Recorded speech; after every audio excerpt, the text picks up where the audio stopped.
Merci Monsieur le président. Monsieur le Premier ministre, gaz, électricité, carburant, depuis plusieurs mois, les Français font face à des hausses importantes des prix qui mettent en difficulté les plus modestes à l'approche de l'hiver. Ces augmentations s'ajoutent aux conséquences économiques et sociales de la crise sanitaire qui ont frappé en premier lieu les plus fragiles. Les chiffres parlent d'eux-mêmes. Depuis le début de l'année, le montant mensuel du tarif réglementé du gaz a augmenté de 50,8 %. Les tarifs réglementés de l'électricité devraient bondir de 12 % en début d'année. Le prix du samplon 95 a retrouvé son niveau d'octobre 2018, juste avant la crise des « gilets jaunes ».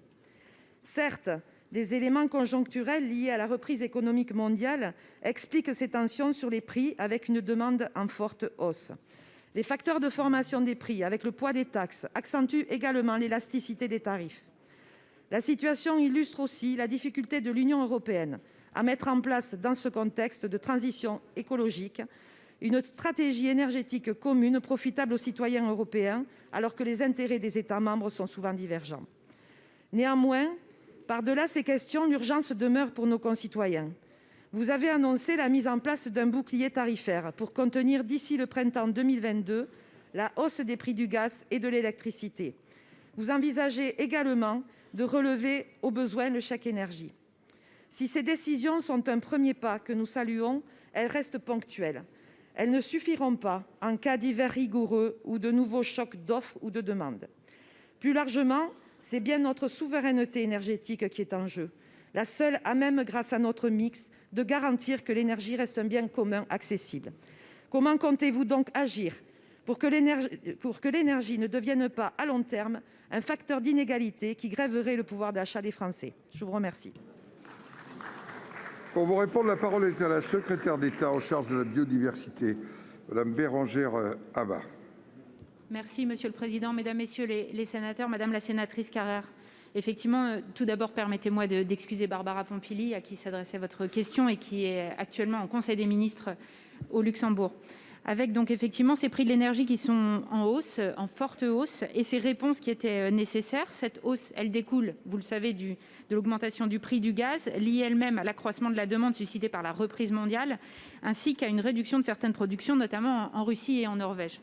Face à cette situation qui est largement due à des facteurs extérieurs, il nous fallait effectivement des réponses pour les ménages, avec d'abord une aide sociale supplémentaire de 100 € en faveur des quelques 6 millions de foyers français qui bénéficient déjà du chèque énergie.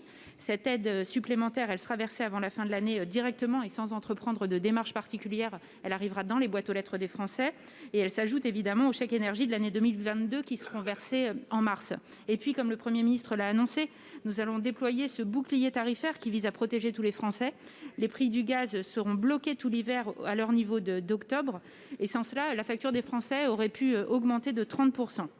S'agissant de l'électricité, l'augmentation des tarifs réglementés sera au maximum de 4 % par rapport à 2021, soit environ 5 € par mois pour un ménage français qui se chauffe à l'électricité. Et nous proposerons donc au PLF au Parlement d'ajuster la TICFE, la taxe intérieure sur la consommation finale d'électricité, pour atteindre cet objectif de 4 %. S'agissant du gaz, quand les prix baisseront, sans doute au printemps, nous diminuerons un peu plus lentement les tarifs afin de revenir à la normale. Vous le constatez donc, il s'agit d'un lissage à la montée comme à la descente pour amoindrir ces effets pour les ménages français, avec donc des recettes exceptionnelles qui nous permettent de financer ces hausses de taxes, avec pour l'électricité des recettes exceptionnelles liées à la hausse des coûts qui nous permettent aujourd'hui de financer ces baisses. Je vous remercie. Vous voulez quelques secondes, madame ? Merci.